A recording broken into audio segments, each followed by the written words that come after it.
All right, peace and blessings, family. Peace and blessings. Assalamu alaikum, shalom. Welcome, welcome, welcome. Welcome to the program today. Well, we did our program on Sunday and we touched on fear.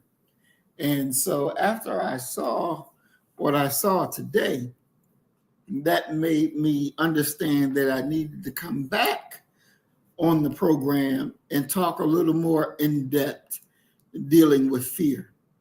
We watched, I'm quite sure all of y'all have seen the videos, but if you didn't see them, we're going to play a little of the videos where you're dealing with the white woman, her two children, the white man, and the black family. Now, watching those will be just a catch-up. The meat of everything, and peace and blessings, Brother Willie. Glad to see you, big brother. Missed you yesterday. Not yesterday, on Sunday. The meat of this talk today, we're going to watch Shannon Sharp's program. It was about 15 minutes that he had the black couple on. And it illustrated perfectly our message on Sunday of what I was saying about fear. And that nobody fears black people. They can do whatever the hell they want to do to black people. And they're not afraid that there's going to be a substantial response. They're not afraid that it's going to be a response, period. And I also want you to see, because I was saying that we have to inflict fear in our enemies. Even our people who are still asleep, they should fear us because they are dangerous to us. They are the ones that the police can use to make them spies and send them amongst us. They are the ones that when you come in contact with them, and you're trying to help them, they'll flip the script and call the police on you. So we have to be aware of them, because dealing with them can cause us to lose our lives. And I was saying that they need to fear us. They need to fear us more than they fear the enemy. We talked about Fred Hampton and how the enemy sent a black man in there to report and to get information and to let them know what's going on. And that black man that went into the Panther Party wasn't afraid that the Panthers, if I get caught, they're going to kill me. He wasn't afraid of that. He wasn't afraid of that. The white man made him a deal. You go do this, I won't charge you with a crime. And because he didn't want to go to jail, he feared going to jail. It made it easy for him to be an enemy to his brother. Now, if he would have feared Fred Hampton and the Black Panther Party, he'd have said, fuck it, take me to jail, because I'm not messing with them. But he had no fear of them. And this is where we make our critical mistakes. We make our critical mistakes, and the enemy pounces on those mistakes and make them bigger. So the enemy killed Fred Hampton and Mark Clark. And what was the response? Nothing. Because the police they didn't give a damn. What you gonna do? They wasn't afraid. What you gonna do? They had no fear of what the Black Panthers would do if they killed two Panthers. They had no fear of it. There was no conception in their mind that black people would respond. There was no conception in their mind. And this is what makes it easy for them to do what they will. When you stop and think about when Martin Luther King was murdered, they went looking. Who is this nigga that made all of these cities burn? Who is this one nigga that united black people and made them go off and burn? Because in their calculations, we kill King, ain't nothing gonna happen. Ain't nothing to America keep moving on like it wasn't nothing. But they miscalculated, and cities went up in fire. Then they had to say, we got to find what created that. Then they figured out it's the damn TV. It's the damn TV that is uniting these black people with a singular mindset. It is the TV that is pouncing on language that is being used. They're seeing people getting, other black people being beaten up, beaten down on the TV that is causing this uproar. Language where brothers and sisters was calling each other, what's up, brother? What's up, sister? How it is, one love, bop, bop, bop, bop, bop. Uniting. Then you had TV shows on TV, Black Journal. You had black this, black that, black this. They said, we gotta erase that shit. We gotta erase the unity that comes with their blackness. So Black Journal was changed to Tony Brown's Journal. Other black TV shows, the word black taken right on off of it. They understood that they have to capitalize on what you see and what you hear to make sure that it does not supplant the idea of white dominance, of white will and white power. They wanted you to be able to feel it without it even touching you. So that's how we know that from the tears of a white woman, you know that means, oh shit, trouble about to happen because this cracker is crying. That's the reality. Everybody knows that. Why? Because it was instilled. It was instilled, and they use fear to instill it into you. They use fear to instill it into you. And you got to understand this. That's why you can no longer be fearful of them. I'm going to start off by showing you the clip we showed on Sunday. The first clip on Sunday that we showed with Mrs. Farrakhan, so you can understand even clearer. The Bible says the beginning of wisdom is the love of God. What is the beginning of wisdom? It is the fear of God. Why should wisdom start with fear and not love? See, love is not as constant as fear. When you're afraid of something, you stay that way. When you love something, you love it today, don't love it tomorrow. But what you're afraid of, damn it, you're afraid of it today, afraid of it tomorrow, afraid of it the next day. I don't want my children to be afraid of me. That's wrong that the children should be afraid. That's why you ain't got nothing good.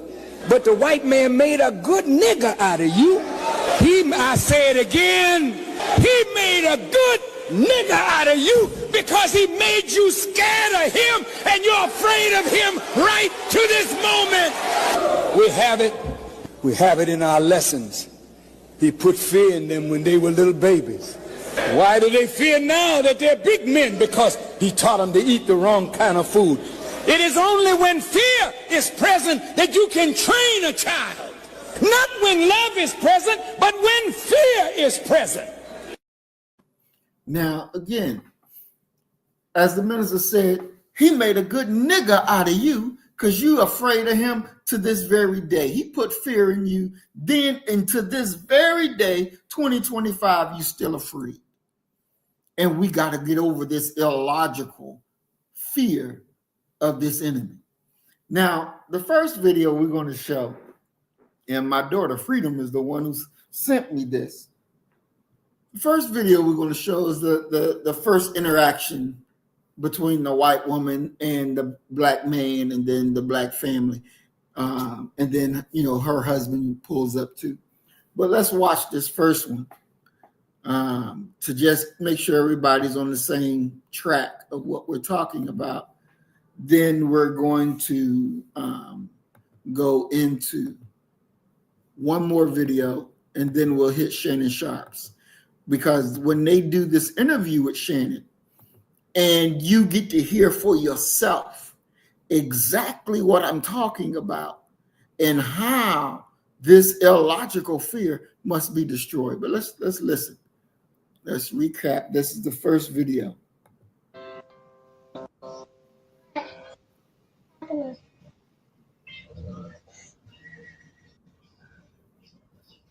What's going on?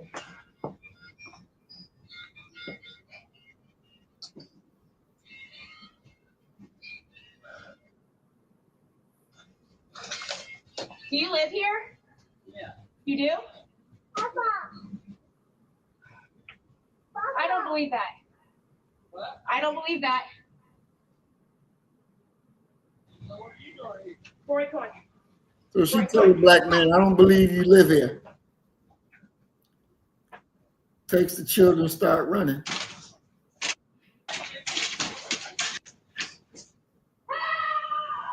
Running. At this point, Did he's someone trying to come get him here? killed. That was my wife. Somebody chased her out here. Now this is the husband and Who the wife. chased her? She said somebody in a silver truck. Gray truck, and he came So around the corner, I and don't know if you guys have a I was in the street, and so I come up, and I just have my kids, and so I'm like, I pretend that I'm coming home, and so I pull up, and I start walking to your back gate, and he stops here, and he goes, "Are you looking for someone?" I said, "Nope," and then he sat here, and I was like, "I need to get in." Well, that's my husband. That's why he lives here. Yeah. That's why He lives here. So he came in and he said there's a lady screaming. And I'm like, that's she got all worried. So, Scared the crap out of me. How? yeah. I'm so sorry. how did he scare you though? I just seen her in the driveway and I was like, are you looking for somebody? Because I was pulling up out And I home. saw someone walking in our driveway too. And I'm like, why is someone walking in our driveway? Well, I'm sorry. All right, sorry. What? I don't. She said that someone was following her. So you were walking from there? No, you came this way, didn't you? No, I came down this street right here Yeah. and I was riding slow because I'm looking at our Christmas lights. Well, you just have to understand my point of view. Being by myself with two kids, You I just just have saw to a person, understand my so I point was of view. Like, oh, it scared me, and so I just pulled up here, and I kept thinking, this could be his house. But you didn't say, this is my home. You just said, are you looking? And I was like, I did. When you was on the porch, you asked me, did I live here? I said, yeah. And you said, no, you don't. And you said, I don't think you do. It was obviously you could tell that I was really caught off guard. Like I'm pulling in my, it's like I'm pulling in my house. Like this is not, this neighborhood is probably one of the best neighborhoods in Ohio. You don't have to worry about stuff like that. Well, I'm very sorry. I That- really hope that you're not upset with me.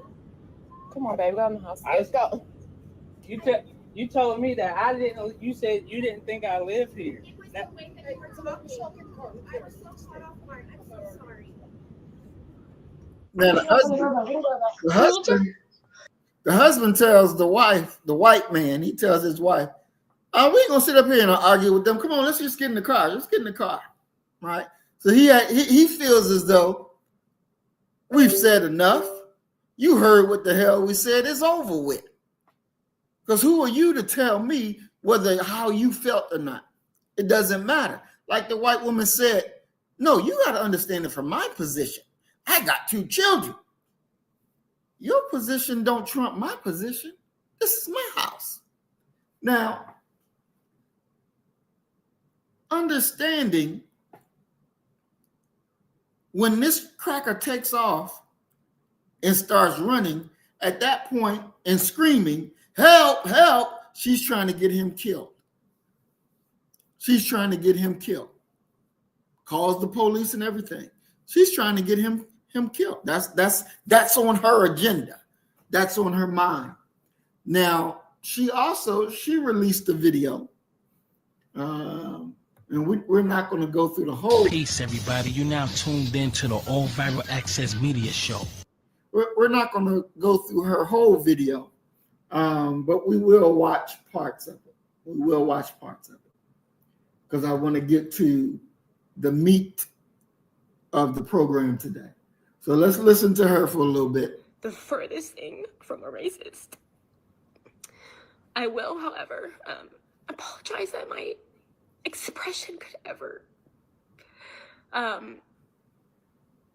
come across in such a way, or that somebody could think something of that nature of myself and my family. So long story short, I need to give the context, because there's a lot of y'all who are, I'm sure, coming to my page right now not knowing. JB's coming down, hold on.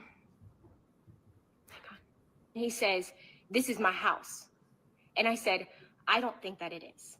And at that point, the only reason that I said that was because truly the awkward encounter of slowing up behind me, talking to us multiple times. I'm in this frantic state. It's late at night. I got my kids, my 2 babies. The lady at the door is not answering. There's no other homes that are well established. I mean, there's construction.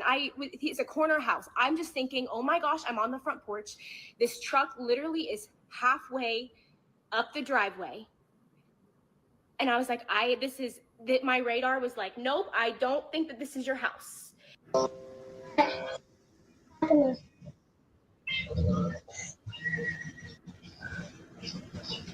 What's going on?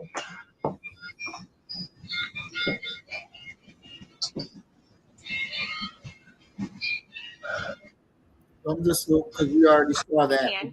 Screaming at the top of my lung. I'm getting all these messages. I'm so sorry. Screaming at the top of my lung. I have never, ever, ever screamed the way that I screamed. And I'm running through the front yards of everybody, praying that the Ring doorbell would capture us. Finally, to get to a woman's house, I'm bang on the door. And at this point, I'm dialing 911. And I said, can I please come in? And the woman said, yes, come in. And so I'm staying there. I'm talking to the sheriff. And more than anything, I was not looking for him to come to my rescue at this point. My husband was going to come. I'm in this woman's house. The door is closed. And I tell the man, he said, do I need to come out? And I just said, no. I said, I was just calling to let you know that this just happened. My husband's going to come get me. And he says, he asked me if I want him to come out, and I said no. And so the woman then, I was at her house, she literally asked me and said, she said, I don't know how to ask this. She goes, but was it a black man? Because she goes, it's a black family that lives there. And I said, no, I believe that this is a white man. He was a white man in a truck, a young white man is what I said. And she said, okay. She goes, because that's a black family that lives there. And I said, no, I don't think that it was a black man. And then when my husband got there, I stood out front, and we're still trying to get the Ring doorbell footage of me talking to my husband. But he asked me again, he said, what house was it? And I said, it was this house right here. And he goes, are you sure it wasn't a black guy? He goes, because that's a black family. And I said, no, I don't believe that it was a black man. And so we get in the car and we go to pick up the stroller. And I've said this a million times, I have never felt the fear that I had even just pulling up in front of the house when John opened the door to get out of the truck. The amount of, I've never went into like fight or flight like that before. And so he gets out of the car and he goes up to the woman's house, and a woman comes out onto the front porch, and she says something along the lines like, did you forget something, or did you leave something? And John laughs and he's like, yes, we did. I'm so sorry. And I get out of the car and I walk up to the woman, and I could not tell her fast enough what had happened. She walks out on the porch, and I jump out of the car, and I said, I said, oh my gosh, yes, there was a man. And John was the one that said a man was following her, chasing her, following her is what I said. I use the word chasing, following me. And So she said, I jumped out of the car and I said, I'm so sorry. I said, literally, I was pretending that your house was my house. I was walking up the driveway, and then I was like turning in. I was pretending that it was yours. And she goes, yeah, that was my husband. And so he ends up coming out and he's like, I told you this was my house. And at that point, I literally started, I said, I'm so sorry. I said, I am so sorry. And I told him, I said, sorry. I said, I'm so sorry. And then, I said, this is your house. That was my words. I said, I'm so sorry. I said, this is your house. I said, I truly kept thinking, like, maybe this is his house. Maybe this is his house. And he says, well, I told you this was your house. And I said, you have to understand. I said, I'm so sorry. I said, it was such an awkward encounter. I said, the truck was like starting to slow behind me. And I'm out here with my little girl and my son. And I said, I'm a mom, and it was dark. And he said, but I told you that this was my house. He says, I was driving slow because I was looking at my Christmas lights. And once again, I said, I am so sorry. And they truly, they did not take my apology. And that night, I went home. And so if you guys saw on Instagram, I shared the story twice. The only reason that I shared the story is because I was heartbroken and it was a really scary night. I've always shared everything on Instagram. And so that night, after that whole instance happened, I literally was sitting on the steps, first of all, and John kept trying to talk to me. I kept telling him I was so sorry. And I've never, just the panic. I literally could not come down from this like fight or flight. From the time that I was at the woman's house to literally 30 seconds later, telling the woman that I was just followed, to the man stepping out on the front porch and it being his house. It was like all of these different emotions. And so I'm sitting at home, literally like having this meltdown. And I kept telling John, I was so sorry. Like I felt really stupid. And so on the way home, I forgot to say that the cop was driving around our neighborhood, and I'm getting all these messages. I'm so sorry. The cop was driving around our neighborhood, and I stopped him. We stopped him, and I jumped over, rolled the window down, and I said, I am so sorry. I said, I'm so sorry. I said, it was his house. It was a misunderstanding. I'm so sorry. He was like, it's okay. I'm glad everything's fine. I was like, yes, it's fine. So I ended up, we went home, and that night. Again, with this cracker screaming, help me, help me, help me, and running like a banshee. If the police would have pulled up then there, the brother would have already been dead. He'd already been dead. Peace and blessings, Earth Angel 1105 remix. We are glad that you're here, Queen. He would already be dead. You know, it doesn't take the police 2 seconds to go ahead and kill. She knows the crying eyes and help me, running, screaming, hollering. That's all that they need to say, oh yeah, we got one now. Now, we're going to go ahead and jump over, because I'll put the link to the rest of this video if you want to watch the rest of what this cracker is saying. Hello, it's your favorite sport. But the main part of what we're talking about tonight comes from this interview that Shannon Sharp did with the Jenkins family. And it's very critical, because this is what we talked about on Sunday when we were dealing with fear. And now you get to hear this from a Black man sitting there with his Black wife. And you see the difference. One of the key things that the problem is because our brother, he does the Christmas lights, he does the tree and all of that. He's tied into the ideologies of the enemy. When you tie yourself into the ideology of the enemy, what did Earth Angel, what was that you said on Sunday? Well, I should have written that down. But you said something about when you tie into, or when you buy into their holidays and stuff, then it makes something. I forget what you said. If you can remember what you said, put it in the chat so I can post it up. But when you tie into, and this is my words now, when you tie and buy into their ideology and you're saying, I give up my way to accept your way because you're trying to draw yourself close to your enemy so that you will be one with the enemy. You abandon your own self to accept an alien form of self. And this is why you have to reject these holidays that are not our way. You have to reject them. The moment you buy into that and you start following into that, you're giving up who and what you really are to accept an alien way that's not for your success, but it is for your destruction. So let's get in here. Thunk here. Don't forget to hit that subscribe button to join the fastest growing community on YouTube. Remember, Nightcap doesn't happen without you. So please subscribe or you're going to make Ocho cry. That's right. We do change who we are. We're going to welcome DeMichael Jenkins. He's a seasoned real estate developer, investor, custom home designer, as well as chief operator officer and owner of 3D Vision. And unfortunately, Ocho, he was involved in a disgusting racial profiling act outside of his own home. Mm-hmm. And so welcome, Mikey. Congratulations to your Buckeyes.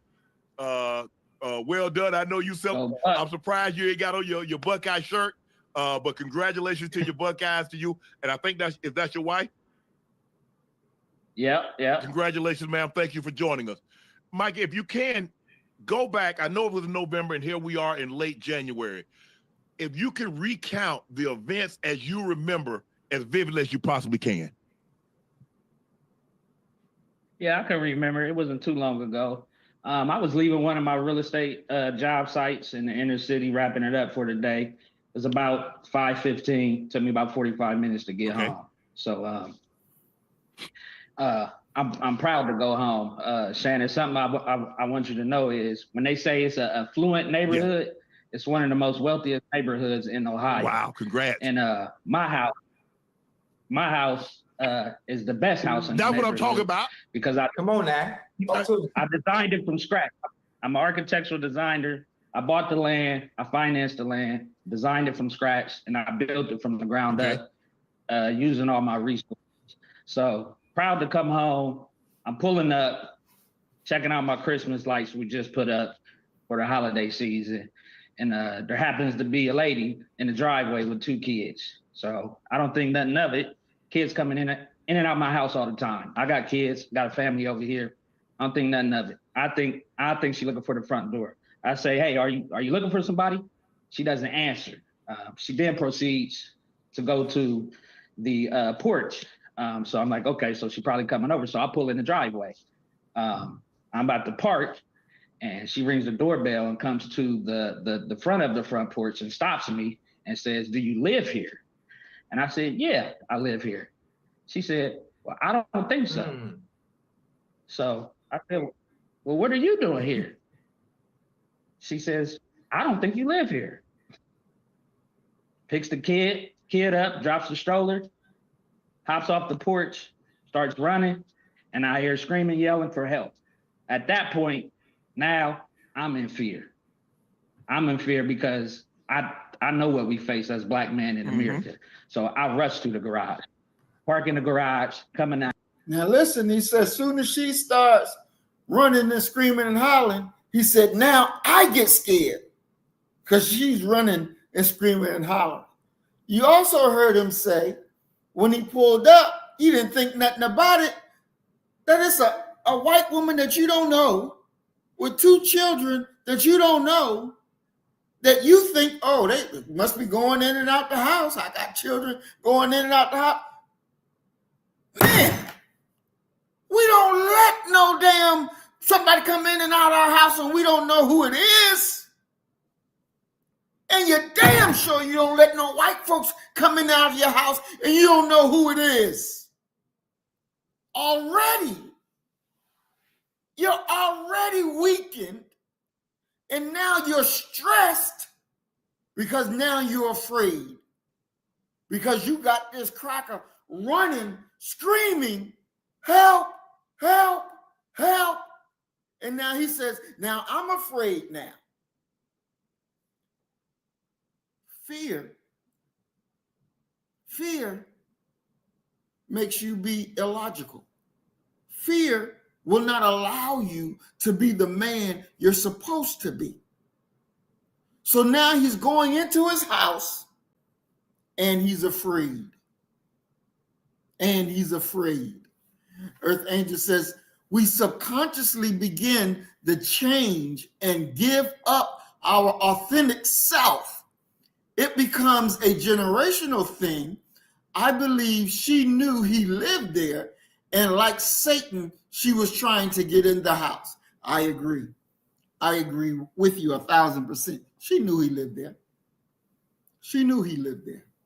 But he got the biggest and the best house on the block, so she wants to know what's going on in there. How does nigga get something bigger and better than we got? So we teach about separation every day. You have to separate yourself from their ideologies. You have to break. You cannot be who you are and you celebrating every holiday that they give you, that they tell you on the dime, this is New Year's, go celebrate. Or this is Easter, go buy and go celebrate. This is Christmas, go buy and go celebrate. You will not be your authentic self because you're still buying into something that is foreign to your nature. It is something foreign. It is something that you should always reject. And welcome, Norma X. Peace and blessings. We are glad you're here. That's true. She said, our people think like them every second of the year. And that is the problem. And it is. And before you can even be okay with separation physically, you got to make that mental separation. Not on some things, but on all things. You have to separate. Let's pick back up where. In the house, my wife's in the office. I said, babe, some white Caucasian lady, she just jumped off our front porch, screaming, yelling for help. I don't know if she's going to call the police. I'm pacing back and forth. I don't know what's about to happen. 6 p.m., regular day. We pacing back and forth. I don't, at this point, I'm like, I don't know what's about to happen. She comes back before the police gets here. Now, I'm going to stop. Peace and blessing, Brother Royal. Glad you with us, big bro. As he said, he's full of fear, pacing back and forth. Now, because he's full of fear, now he brings it into the house and injecting his wife full of fear. Now, both of them pacing back and forth. What's going on? What's going to happen? We got the white woman yelling, screaming, help me, help me. And now they're going to be coming to our house. Because he's off his square. Now the wife is filling up with fear. Let's listen. I don't want to go outside. I don't want to go outside with them outside. And the police pulls up and I don't know what's going to pop off. If the police pull up, altercation happen, anything could happen. Right. I know they're going to side with them. So my wife's come outside and she just wants to figure out what's going on because she. Now, he said, I ain't going outside. I ain't going outside. Because the police pull up, they're going to automatically side with them, which is true. They're going to automatically side with her. And then that means something on you about to happen now. But he said, I ain't going outside. I ain't going to deal with it. So the wife goes out to deal with it. Now, you're making your wife have to be in another role now. You're making her come out of who she naturally supposed to be because you done said, I'm not doing it. I ain't doing it. I'm not going. So she has to go. See, men, we can't do that. We can't do that. We cannot give up our role and responsibility and pass it on to our wives because I'm not going to go out there because the police may kill me. So it's okay to kill your wife? No. No. We must never give up our role and responsibility because we fear what's going to happen to us. See, the enemy has no fear of what we're going to do and respond because what? We hardly ever do respond. And we never respond in a meaningful way that will put an end to all the foolishness. Norma X says, who raises these males? Black women don't procreate with men who fear. Because if she's to look to the man for protection, and he already said, I'm afraid, I'm pacing back and forth, I ain't going out there.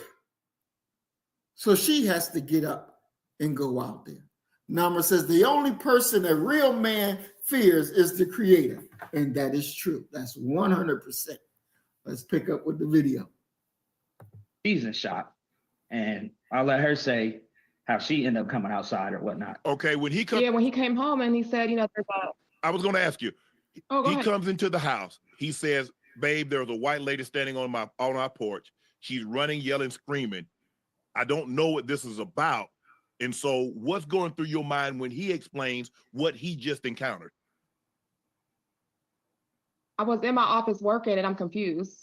I'm not understanding what's going on. Like, what do you mean there's a white woman running, screaming for help? Screaming for help for what? He's like, I don't know.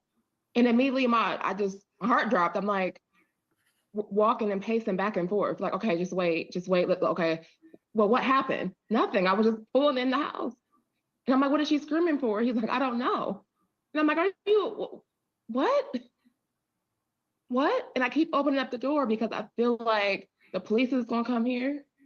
Somebody is about to come here. And I don't know what's going to happen. I don't even know what fully happened. I didn't hear anything. I'm in the house working. So and so I kept opening up the door, and that's when I came out.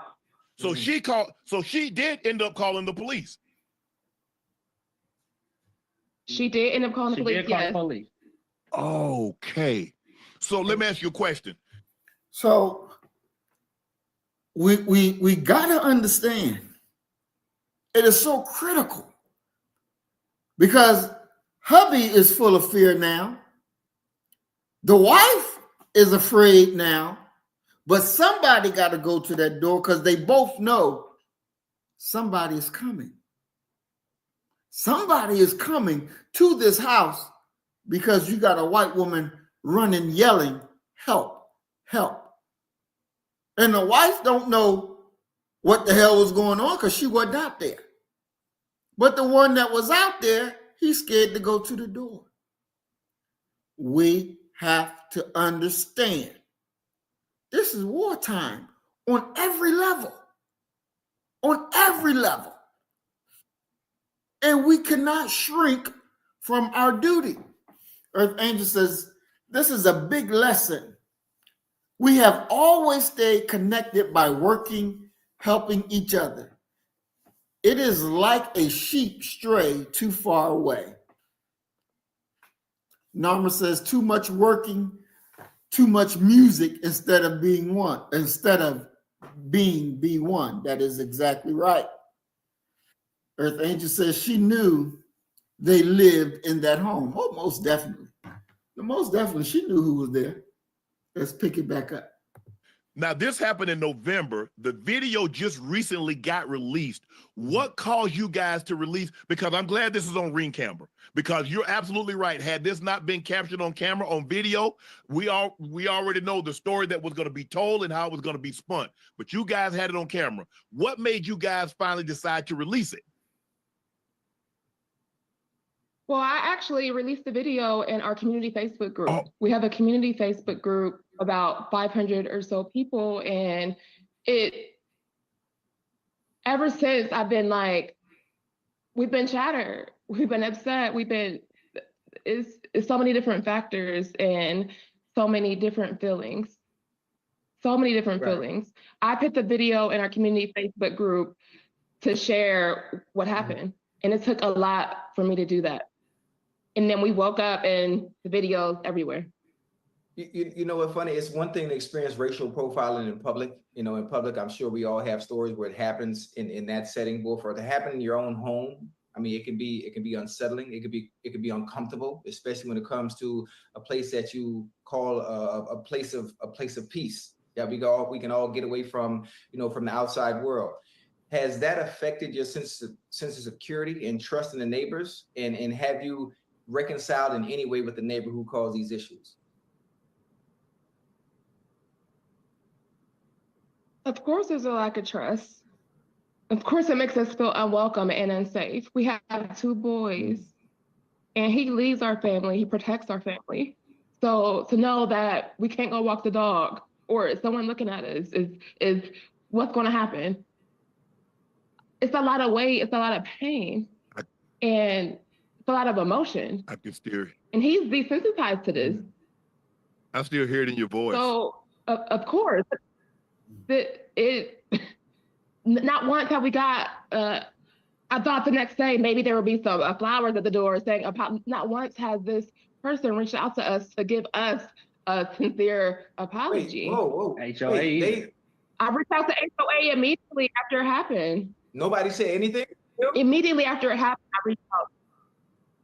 HOA ghosted me. Wow. For lack of better words. Can I ask you this? Prior to that night, prior to that incident, had you ever seen this woman prior to this incident?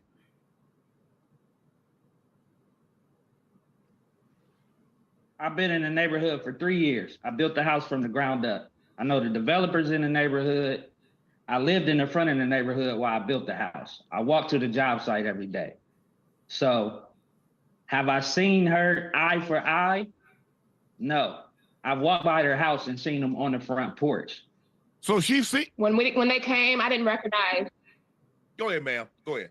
I didn't recognize them, but I was going to say it's a 90% or more of the neighborhood is predominantly Caucasian. So we're one of Black families in the neighborhood. And our house sits all the way in the back of the neighborhood, and the people ride by and take pictures every day. And there's a lot of publicity with our house.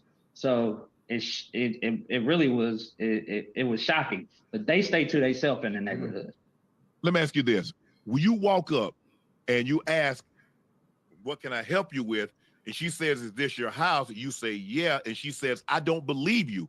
When someone tells you they're standing on your porch and that's not their property, and they tell you that this is not your property, what went through your mind when someone is standing on your porch and they say, well, you don't live here?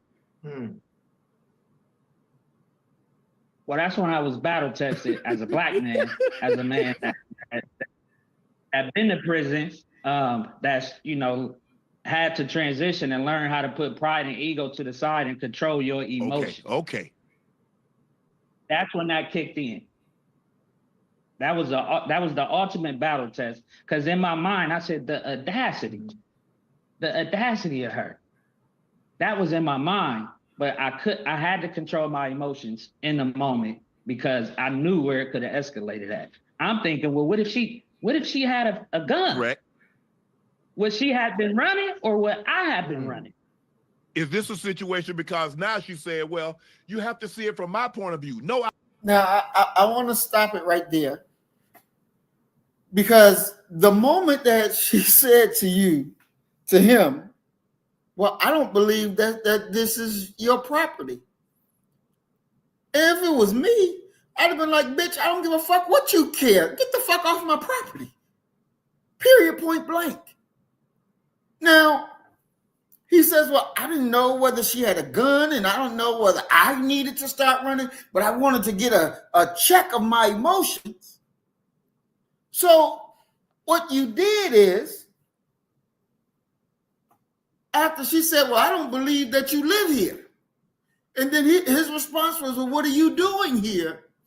And then she takes off running, and he runs in the house. Now he's afraid because she's running. You got to understand, if this is your area to rule, then you rule it. You rule it. Period, point blank. You don't look here.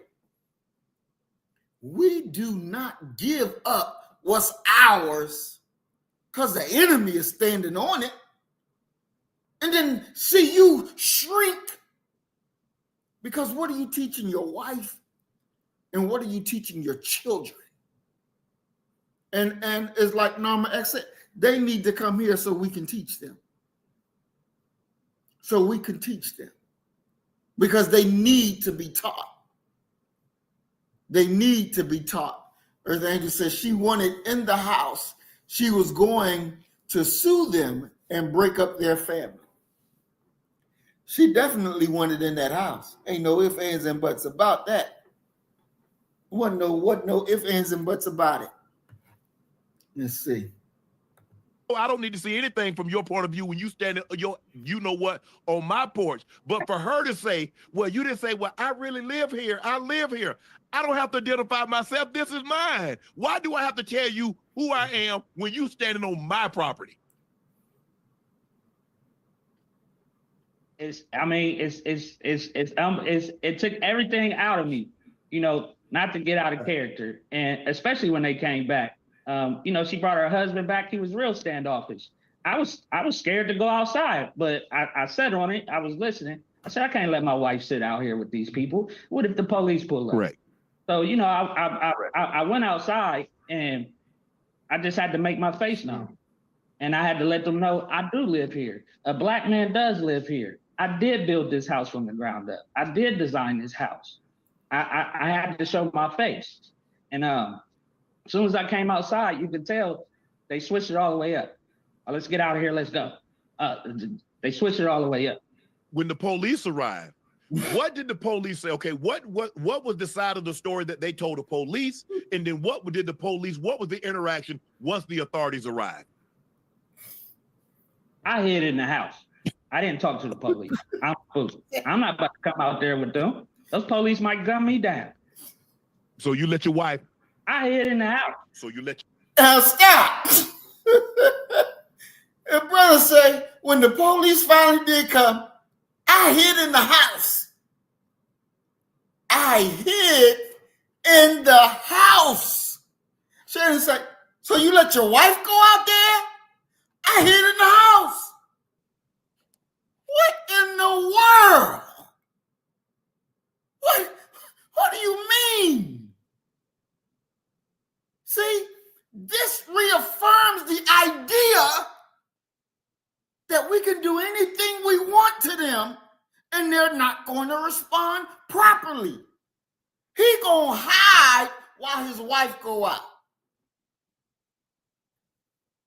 What the hell? What the hell? And then there's no way that she knows that you're going to protect her. There's no way she's going to doubt you from here on out because you already showed all your cards. Then it's one thing to say it between them.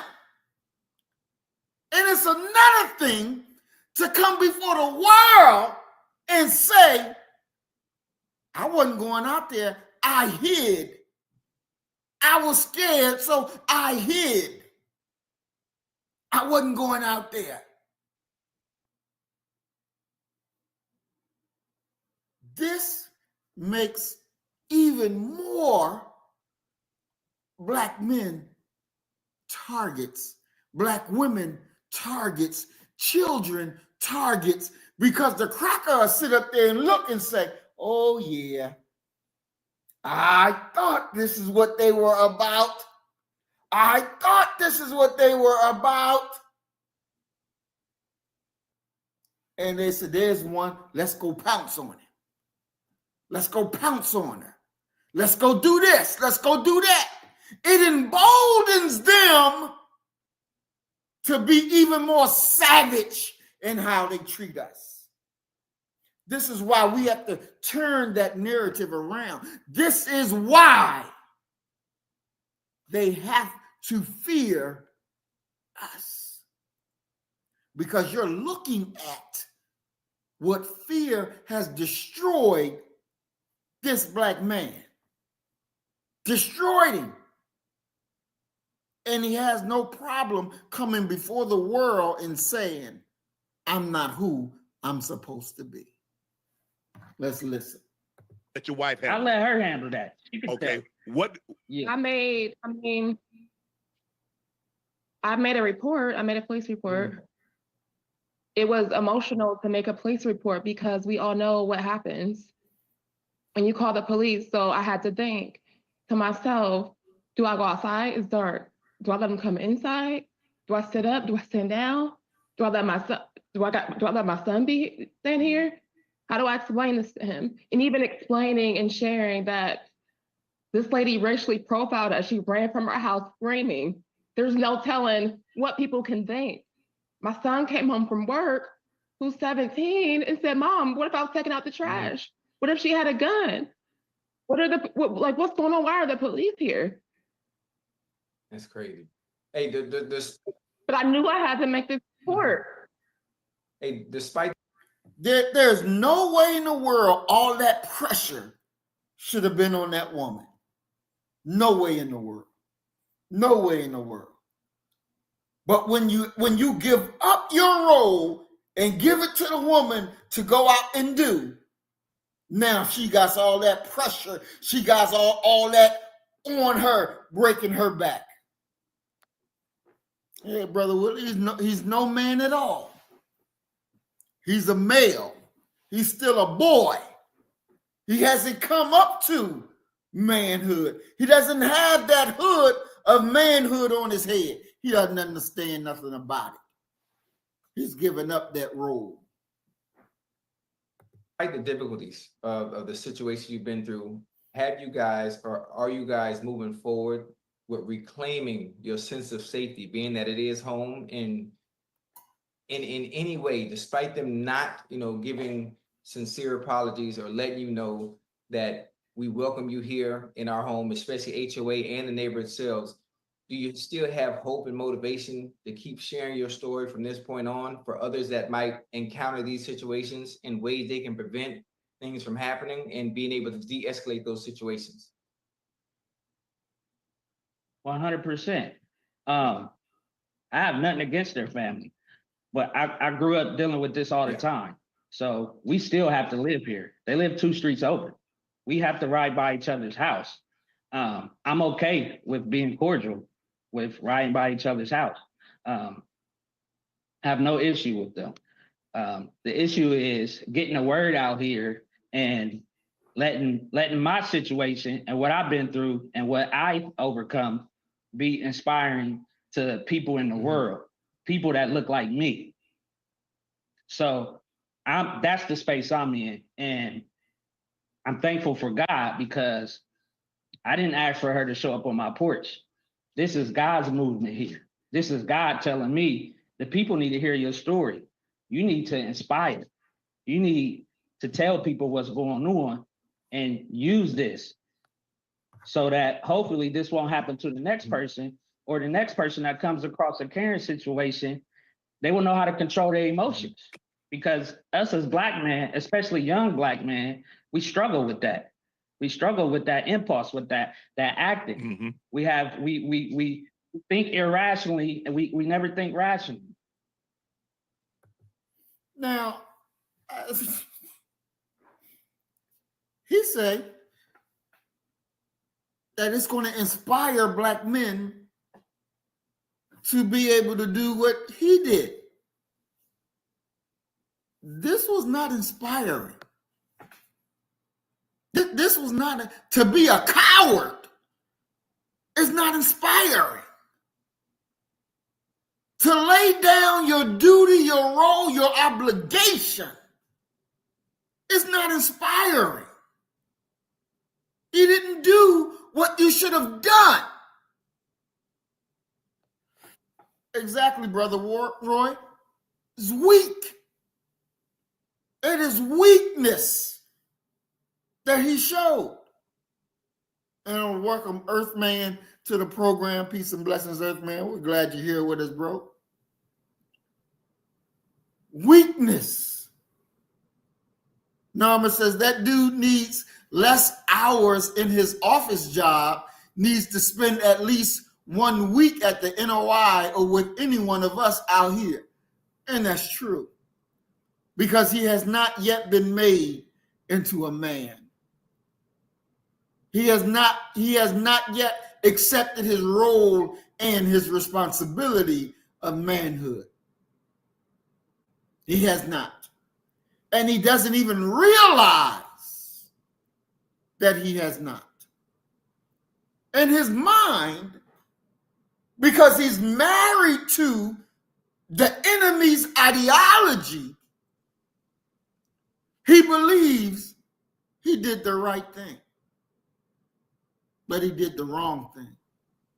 Because not only is he infected with fear, but everybody in his family. You heard when the wife says, my son comes home and, he's like, well, what about take the trash out? How do we do it? Because you have made your whole family succumb to fear.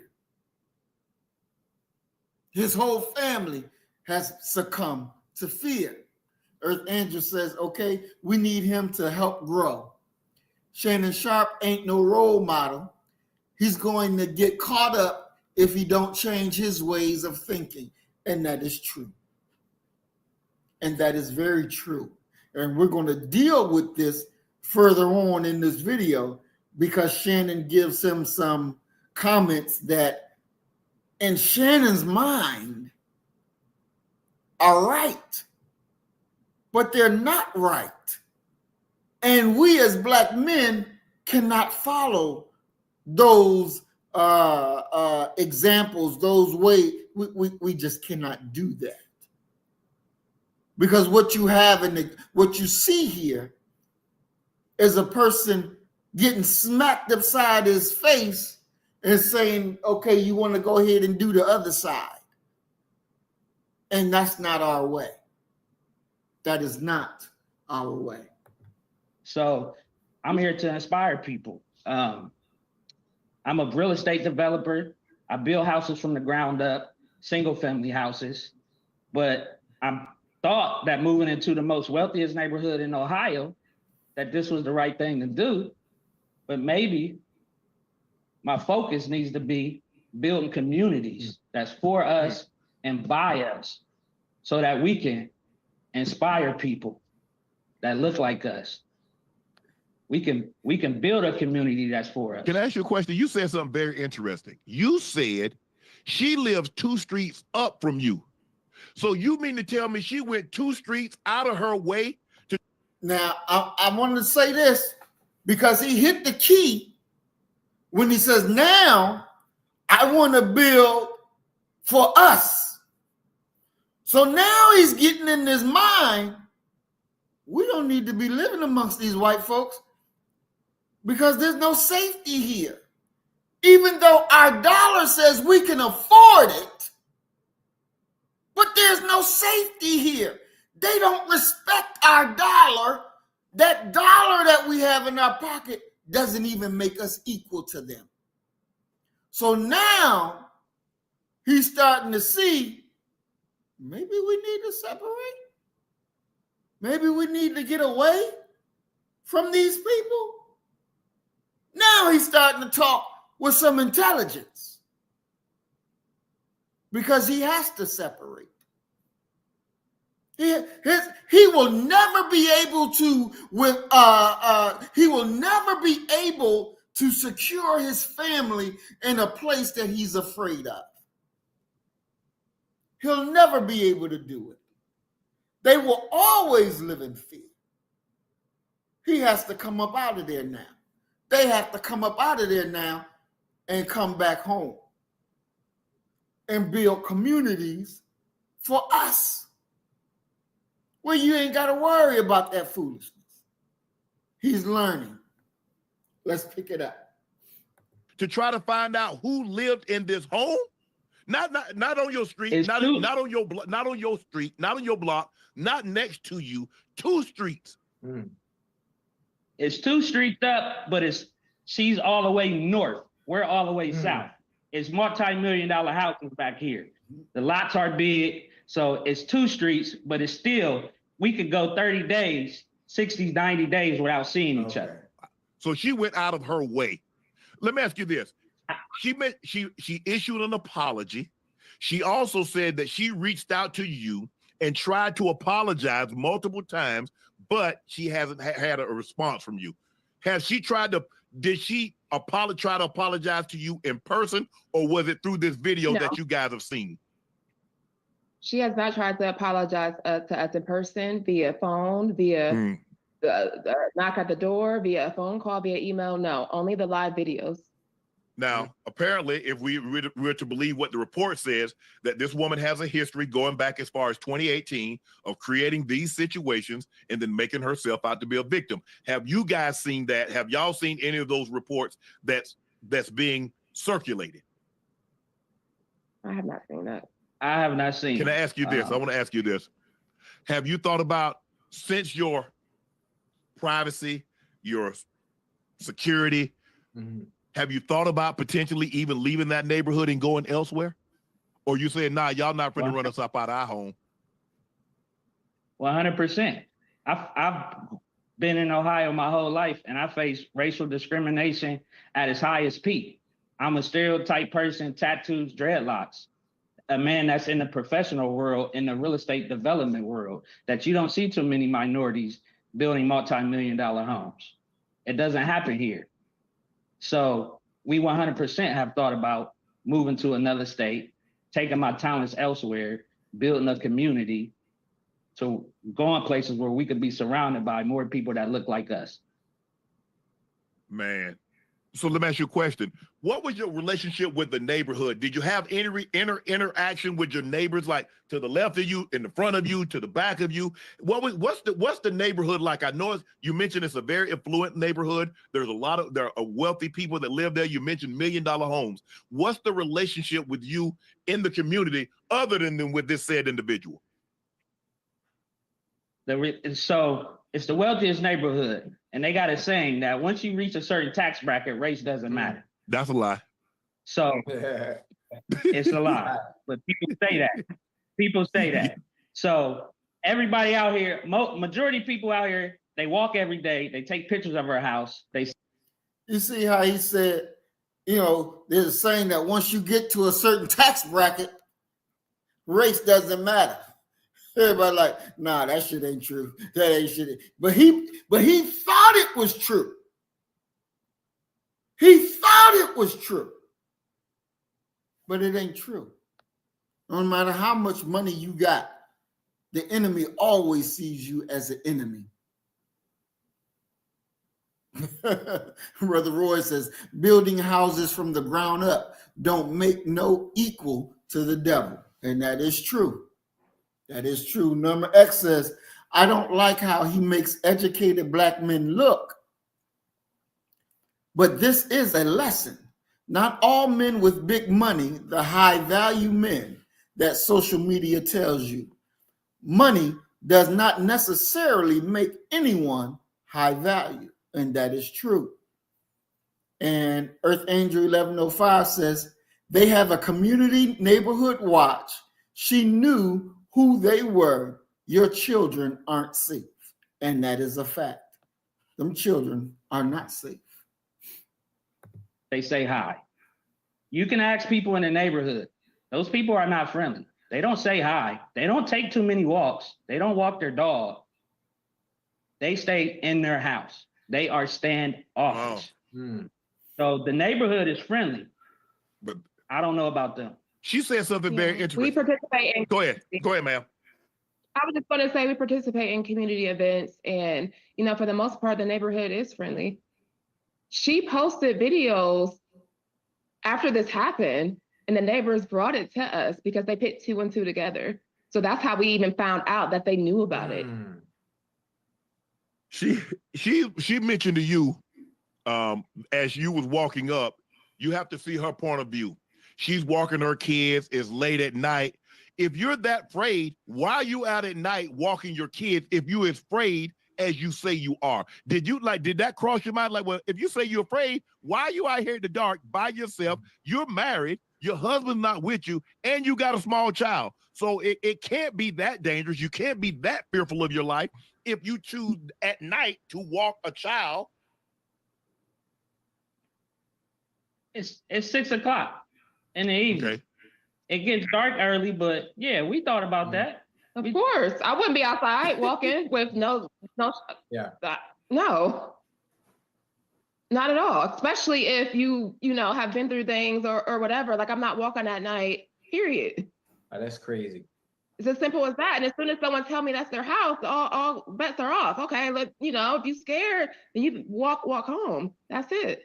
I don't know. I guess I just look at things differently. I've really never walked by somebody's house. Oh, you live here? Oh, definitely I'm not standing on somebody's porch and asking is this their home if they drive up. I'm in the neighborhood. I see somebody in their driveway or somebody on the porch. I throw my hand up. I keep it moving. Yeah. I'm not going to stand on someone's porch and ask them if they live here. That's none of my concern. That's just me. Maybe I don't think I'm unique in that, guys. We ain't nosy. That's privilege. We ain't nosy like that though. we ain't nosy like that, man. We see somebody, man. We chunk up the deuce. We say hello, and we keep it moving. The first thing we say, we see a nice house. Boy, that thing that nice, ain't it? Right. And we keep it moving. Who it belongs to? It ain't our business. You mentioned that you have a 17-year-old son, and as Black, we have to have that conversation with our Black young men. Is that it's always yes sir, no sir. It's yes ma'am, no ma'am. When you get pulled over, look, hey, just be as polite as you possibly can, because your job is to get that man or that woman to your car, back to their car, and on their way as quick as you possibly can. It's not about all this and all that. We'll fight it in court. Whatever it is, if they said I was speeding, if I was improper lane change, I don't have a tail light, or what, erratic driving, let's go to court. We can argue it in front of a judge, in front of 12 people. I can't argue. I got to have you make it home. Have you had to have that talk with him? Have you had it already, or did you have to have that talk with him immediately after this incident? Absolutely. Absolutely. It was emotional, and it was multiple talks. It was multiple talks, and even was days where it's like, you know what? I don't know if you should go outside and walk our dog. Right. Let me see. Make sure you go out before it gets dark. It's a lot of weight. It's a lot of weight. You've received a lot of overwhelming support from social media, though. I mean, everybody's been on your side. The social media has come to your defense, and like the way you handle it. And you mentioned your situation, having made some decisions in your previous when you were younger, and you learned, and you said, "Look, I got to channel this. I'm not going to give them the ability that says I'm angry, and I have every right to be angry because I'm in the right here." But nobody cares about that, because all they're going to look as you as a Black man, look at your history and bring that into the equation when it had nothing to do with this woman standing on your porch. Exactly. If you could, people gonna watch this. This is gonna get picked up. If you could say, what would you want people to know about you, your family, and how you handle this situation? I'm a Black man in America that's overcame every obstacle that could be thrown at you. Growing up, making bad decisions, being around the wrong people, and being given a second chance to transition. Raising a family, being married. My 17-year-old, I've been there since he was 6 months. This is my son, but he's not my biological. I've raised him as he's my son. I have an 8-year-old as well. I'm here to inspire people, to show people that control your emotions. Control your emotions. That's one of the most powerful things that a man can do, because a dangerous man is a man that can't control his emotions. So a situation like this that's broadcasted across the world, you can see that I was given every single reason to act, and I still control my emotions. So I want to use this moment, these platforms, to inspire people, lead people, and to show them what a real man is and what a real man is supposed to do. You take care of your family, protect your family, control your emotions, and that's what we're here to do. Now, Brother Roy says something that's very, very truthful. He says he should sit his family down and apologize for his actions because he failed his family that day. 1,000%, Brother Roy, you are correct. He should sit his family down and apologize for his actions. He said he controlled his emotions. When he walked into his house, he was full of the emotion called fear. And it was so fearful that it infected his wife. She was full of fear. He didn't control emotions. You were fearful, and you brought that fear inside your home. And it shook your family to its core. Because when the enemy showed up and challenged you, not even a physical challenge, but a verbal challenge, and you broke. You didn't win. There's no victory in there. You lost. And you come before the world and you tell them you lost. This is not the example that black men should take. You don't break in front of the enemy and then go inside the house and show your wife all your fear so she gets afraid. Because you are her rock. But when she realizes that you're broken, not from taking some blows physically, you're broken from a verbal interaction and seeing somebody flee screaming, and now the shit is, oh shit, I'm in trouble now. Here they come. Police come, you ain't going out there. You hiding and sending your wife out there to deal with the enemy. No. As Brother Roy say, you owe your family an apology. You owe your family an apology. Like Earth Angel said, that's why he better apologize to his wife and vow again to protect her. Get his ass out of that place, out of that neighborhood. It's friendly. That's why she was comfortable sharing the video about the neighbor. And if you go back to the video we were playing in the beginning, where the white woman was talking, and you hear her go through her drabs, no. You didn't make the white woman afraid. You emboldened her now. You emboldened her. So she say, yeah, know what you gonna do about it? I don't believe this is your property. And you didn't respond correctly. Then you run in the house and infect fear into your family. This is not good. This is an example of what not to do.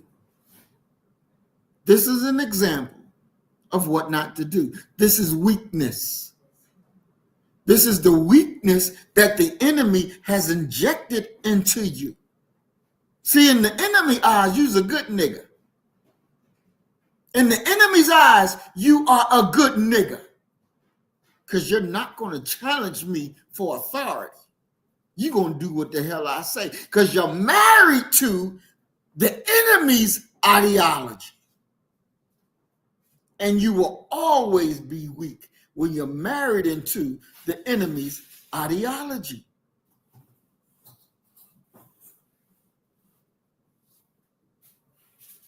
Exactly, Earth Angel. She said, this reminds me of Ahmaud Arbery when the neighbors were all laughing before the video was revealed. And you know, even Ahmaud Arbery, he fought and was winning. He fought and was winning, and that's why the cracker had to pull out the gun to shoot him. They couldn't deal hands on hands. They had to pull out the gun and shoot him. This is battle time. Year 2025 is going to be a very violent year. It started off violent. It's going to end violent. It's going to be violent from the beginning to the ending. This is where we are now. And you better fight. This is where we are. Let's continue. And also, build communities. I want to build houses from the ground up. I want to build communities. I want to design high-end luxury homes. These are things that I want to do, that I got a passion for, that it's in my bloodline. Custom home builds. My grandpa was a custom home designer and builder. These are things that I want to take to the next level and be known for, and show people that in the real estate industry that we can strive, we can survive, and we can do what they do, and even better. So that's what I'm here for. Do you have a sense or when or if you'll ever get your normalcy back? Because your life has been interrupted. You didn't ask for this, but as you mentioned before, God don't put on any more of this than what we can handle. He chose you. He chose you for a reason. And the way you handled yourself in that situation, I'm not so sure a lot of us, because she went out of her way. She had no business on your porch to begin with. If she didn't think you lived there, she could ask that question from the street. You don't bring your tail on someone else's front porch and then ask them. That's not your place. I can see if you were at her house and you're asking for directions. You're like, "Are you lost? Do you need help?" She's on your property. Did you think about pressing charges for trespassing? We did, and they threw it under the rug. They filed a police report that wasn't nothing that we told them. We asked for the police report. They never gave it to us. We had to track them down to get the police report, and looked at it. It was vague. We thought about pressing charges. We did all that. I thought she gave me every right. She's on my property. Correct. That's self-defense. I could have gunned them down, but I had to hold my composure as a man for my family. Because even though it was self-defense, it could have been self-defense, not for a black man, not for us. And even if he had a gun, he wasn't going to shoot her. He wasn't going to shoot her. He could have had 3 guns on it. He wouldn't have even pulled it out. He wouldn't even pulled it out. Why? Because he's married to their ideologies and he understands that that's a white woman right there. And he ain't going to pull out no weapon.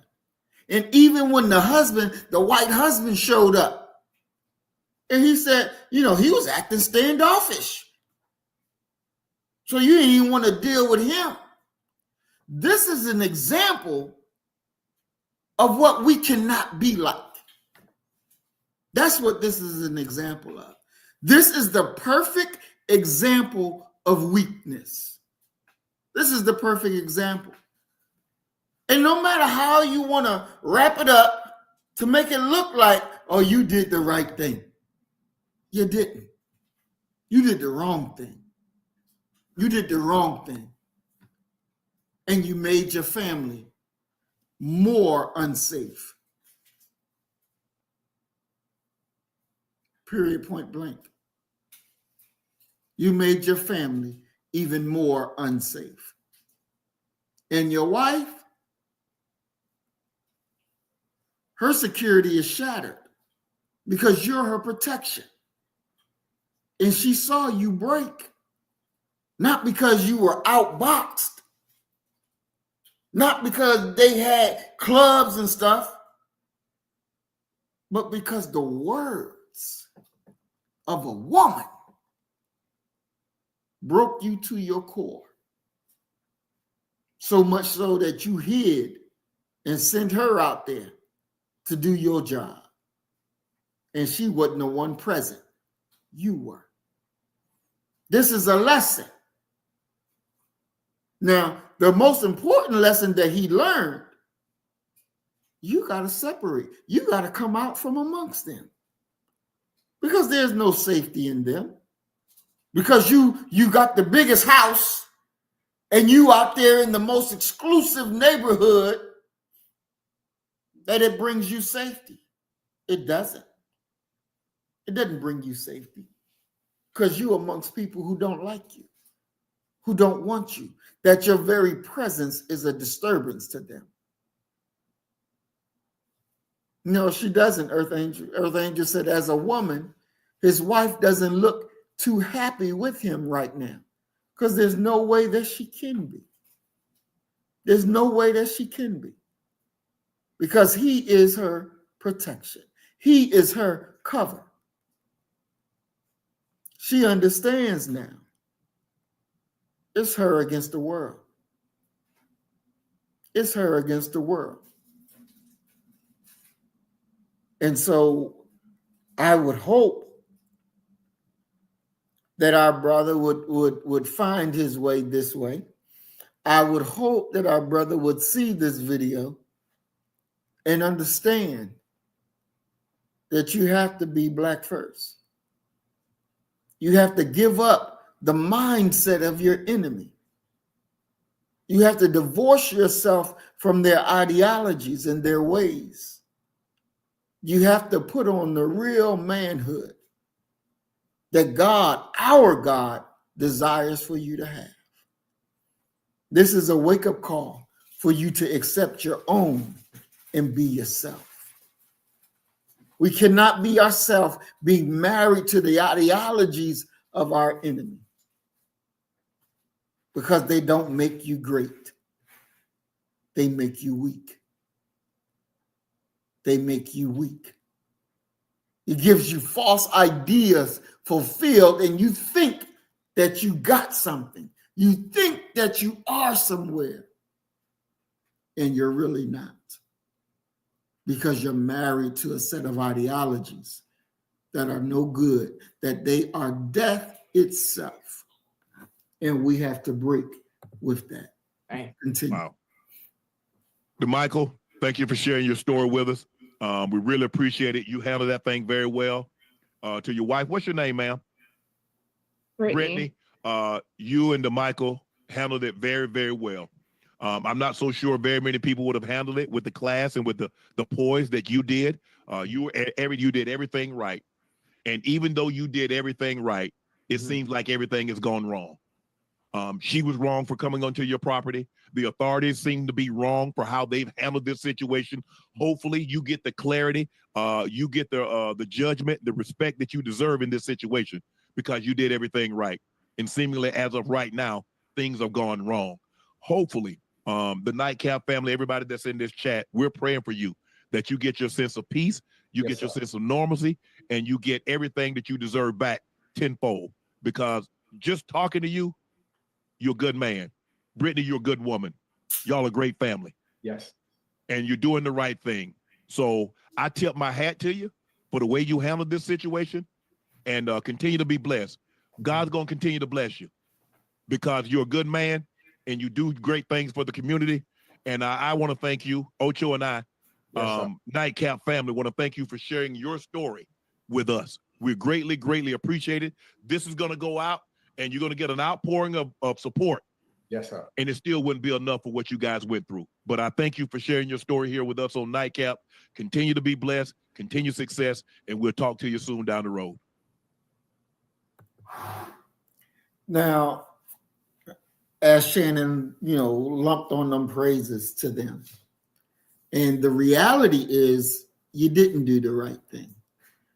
The reality is the police are their protectors. So when you went to the police and you wanted to do a report and all this, and what they wrote up is not what would happen, now what? Because you believe the society, you believe that they would protect you. And they won't. You have to protect you. You should have told that cracker, bitch, get your ass off my land. You better. And you better go now. And if when her husband showed up, hey, look, she on my property. I ain't got to explain shit to you. Both of y'all get the fuck off my property or else. Police come up, you tell them the same damn thing. No, they came to my shit, disturbing my peace. Now, I'm not going to buckle down and do what you say. No. And you make them, if you want to have a restraining order, you make them write it up the proper way. You push it. As simple as that. They'll learn to leave you alone. Because she'll understand, oh, this not no step and fetch nigga here. This is a black man. This is a black man. We have a role, we have a responsibility, and we have a duty. And we can't shirk it away. We can't jerk it away. We can't hide it away. We got to do what we got to do. It's just that simple. He was not prepared for a verbal battle, and he took a L. He took a L that he should never have taken. He should have never taken the L. This is not our way. This is the way of the enemy. Now, the cop was driving around our. This again is the cracker that we started listening to as she tell her story. We're going to listen to a little bit more of her story before we ended out listening to what this idiot has to say. She should have been the one that was filled full of real fear and understood those are black people and they are about their business. I'm not going to fuck with them. That's not how she walked away. She walked away knowing I defeated them niggas because they're afraid. Listen. Around our neighborhood, and I stopped him. We stopped him, and I jumped over, rolled the window down, and I said, "I am so sorry." I said, I'm so sorry. I said, it was his house. It was a misunderstanding. I'm so sorry. He was like, "It's okay. I'm glad everything's fine." Now she's telling you she's talking to the police at this point. I was like, "Yes, it's fine." So I ended up, we went home, and that night when I got home, I had tears, and I was making a cup of coffee. And if you guys know me, I put everything on Instagram. I talk all the time. It was an innocent mistake. I felt really stupid. I absolutely was crushed I felt like they thought I was stupid. I already felt stupid. I truly felt stupid. Like I said to them on the porch, like I kept thinking like maybe this is his house. And then like I'm running and screaming at the top of my lungs. And so, yeah, like I felt dumb for sure. So I went on Instagram in my story. I still have it archived, and I like have tears, and I'm making a cup of coffee. And I said, I was like, man, you like talk about a night. I'm like, man, my night just completely took a left turn. And I was like, super scary. I was like, I'll have to fill you guys in later. So I went live that night. And then I went live again the next morning. And I have to tell you guys, I have been on social media long enough to know that there's a lot of scrutiny. And so by me going live, I was very, I did not think that I was doing anything wrong. I was sharing the story of what happened, better safe than sorry, how scary it was, just what I went through. Like, that's the only reason that I went live. At the end, I talked about how I felt stupid and how this couple, like twice I apologized and nothing came of it. And so, yeah, that crushed me. I did feel really stupid. So That is the story of that night. Many of you guys were on those lives, and so you guys know the exact emotions and state that I was in. So we are here, and it wasn't until about 2 weeks ago, maybe a little less than that, that John was sitting in the living room, and he called me the day prior, and he asked me a question about, did you ever say, like, he said, did you tell the woman that he was black? And I said, no, I told her that I thought he was a young white man. He's like, I thought so. And I was like, that was really weird that he called and asked me that. So the next morning, I was doing my morning reading, and he sits down in front of me, and he's like, we have to talk. And so he told me that there had been a letter floating around our neighborhood that had been posted in our mailroom that had said something about a racist profiling in the neighborhood. And so, of course, you throw racism into the mix, it gets really yucky. And that was the furthest thing from what it was, to the point of literally, we have a handwritten letter from the woman's house that I went to. I'm trying to get the Ring doorbell footage of me standing on the porch telling John when he asked, are you sure it wasn't a black man? And I said, I think it is a young white man. But she wrote a letter. She was like, I'm happy to speak on your behalf. You absolutely told me that you thought it was a white man. And so we had 2 days in a row, the letter was posted in the mailroom saying that there was a racist profiling, not mentioning our name, but it was in reference to that night. It was taken down 2 times. And then I believe there was an email sent to our followed 20 minutes home, and my car was broken into when I was at the store. And when I was a little girl, we had a man banging on our door and helicopters hovering over our home. So did I overreact? Yeah, maybe a little bit.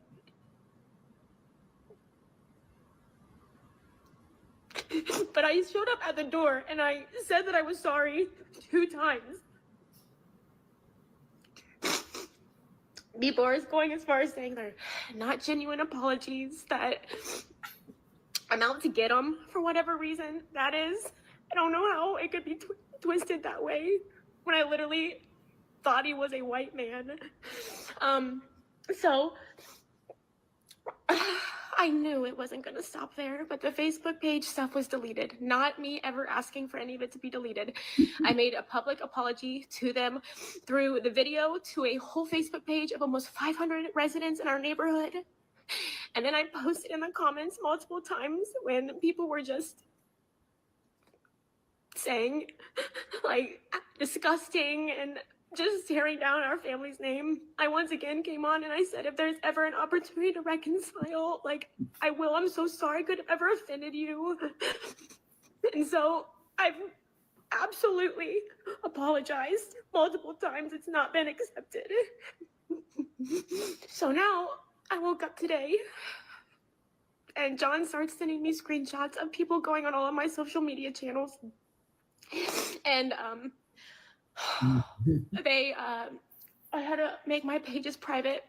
On one of the videos of us talking about opening our store, there were over 360 comments, some of which absolutely were from our members, but I would say over 300 of them within a 10-minute span were from people coming to absolutely attack us, saying anything and everything you can imagine, from hating on my faith, tying that to racism and me not being who I say I am, to my family, to be on a lookout, to our business is destroyed, to you can imagine everything that's being said, to our direct messages to my friends and members being messaged saying that I'm a racist, going as far as saying that I was trying to have a black man killed.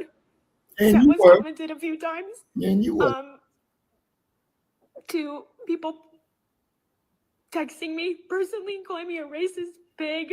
Our direct messages, our other businesses, Crave, is being attacked, and every business platform, my Facebook ratings, everything is being attacked right now.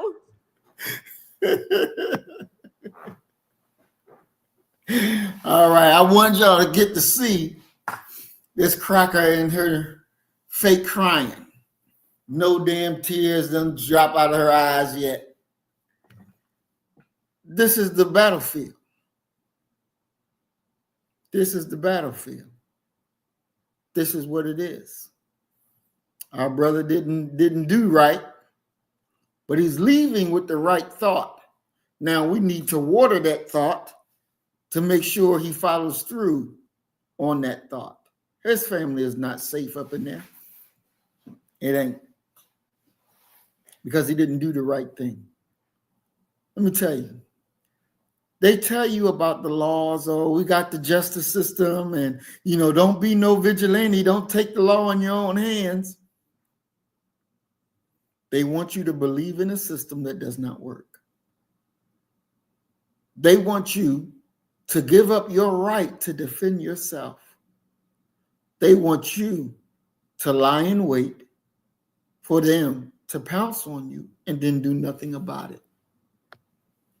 And that stuff just don't work with us.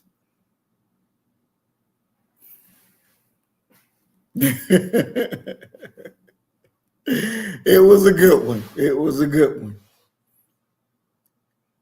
We're in a time of battle, and that's real. You see the black man. I wish I had that video that keyed up, but the black man, I believe it was Chicago, I think it was. He was pulled over. They had the wrong person, and another black man jumps out the police car. If you come out with anything other than that, I'm going to shoot you in your face. You're going to shoot him in the face. You're going to shoot him in the face. He ain't had no problem saying that to another black man. I'm going to shoot you in your face. After we done seen black men getting shot in the face, he got the nerve to say, I'll shoot you in your face. He ain't getting in trouble for it. Ain't no trouble for it. It is what it is. No, we don't know. And it's not what it is. They are too comfortable doing us wrong. They are too comfortable doing us wrong. That adage of, hey, they're not going to fight back. They're nonviolent. Let them do we can do what the hell we want. That has to change. That has to change. We must fight, and we must defeat them. Because every day they're thinking how they can defeat us, how they can destroy us. And they do it with a smile. They do it because they're happy to do it.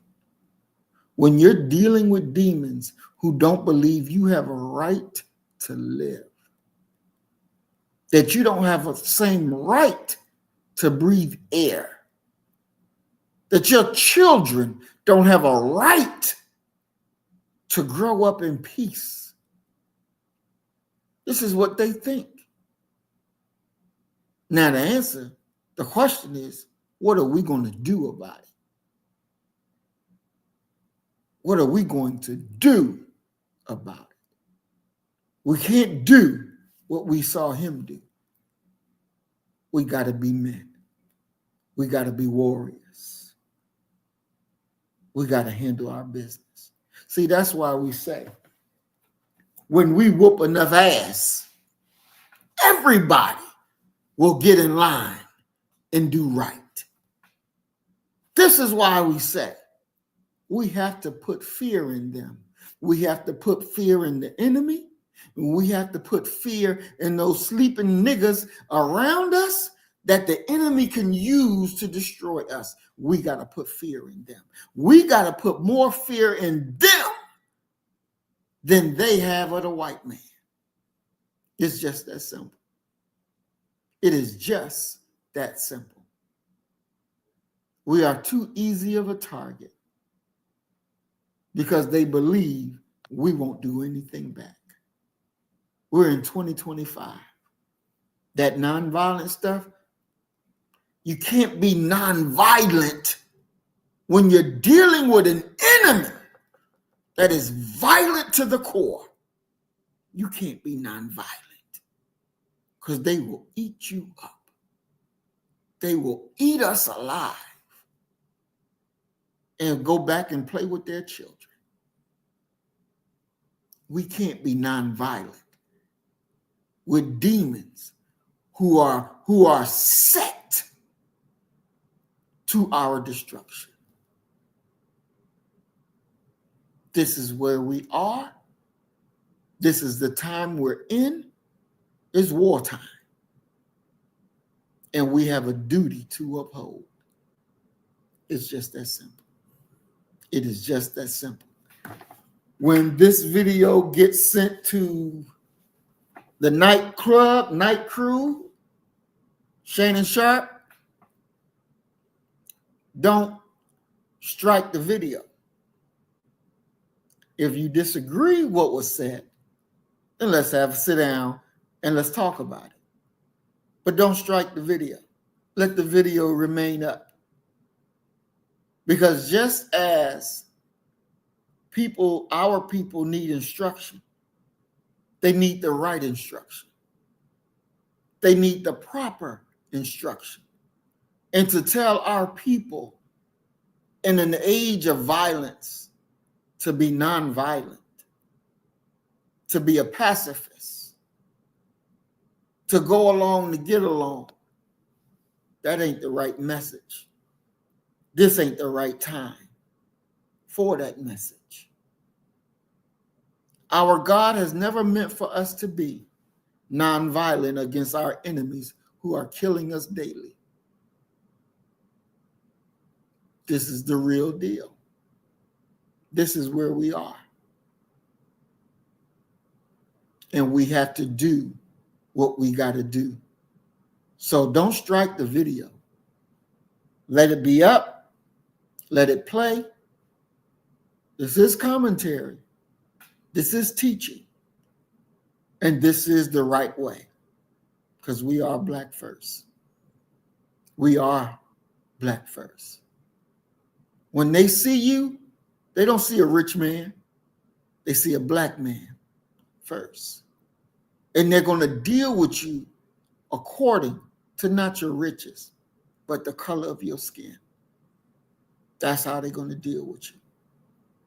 And that's something that we need to understand. I don't give a damn whether I'm out in the work world. I'm a Black man first. I'm a Black man before anything. I'm Black first. Black first is a way that keeps us safe and keeps us secure. It is a way that our humanity will thrive and we will protect one another. Because when we see another one of us under attack, we are all attacked. And it's our duty, it's our job, it's our responsibility to answer that. It is what it is. We didn't ask for these circumstances, but the circumstances are here and we will meet it. We will meet it. Ain't no ifs, ands, and buts about it. This is the challenge of our time. So look here. Let's get it straight. Let's get it right. Because this is wartime, baby. This is wartime. And they think because Trump is in office, what that one dude said now who had the horns on his head when he got arrested for January 6th, he came out, he said, oh yeah, I'm about to go buy me some guns now, baby. I'm about to buy me some guns. It's going to be on and popping. Bring it. Bring it. Bring it. Listen here. Earth Angel says we have to start at home. The river was full of wrongdoers in the Black community. And it's time to cleanse the waters. It's time to cleanse the waters. It is what it is. This is what we were born for. We were born for this. And we have to meet it because it's our time. It's our time. Don't run from it. Run to it. Run to it. And you will see you will be the winner. You will be victorious. We were born to this. We were born for this. We were born to get it done. So I want to thank everybody for joining us on this unscheduled night. But, you know, moving on into the future, we're going to be picking up, doing more and more and more and more and more, because we got to continue to push harder, harder, harder. We got to go ahead and start cracking these atoms and making it happen. Because if we don't make it happen, it won't happen. So as we always say, you kill the nigga in you, I'm going to kill the nigga in me, and our God will reign supreme. We are Black first. Today, tomorrow, and forever. Love you, family. Peace and blessings. Assalamu alaikum. Shalom. Please share the video so everybody can take a time to like, get our numbers up, because we got work to do. Love y'all. Peace and blessings. So you better get the message and get it straight. You're going to need some bridge work. It's simple as that. Because we're living in judgment. We're living in implementation.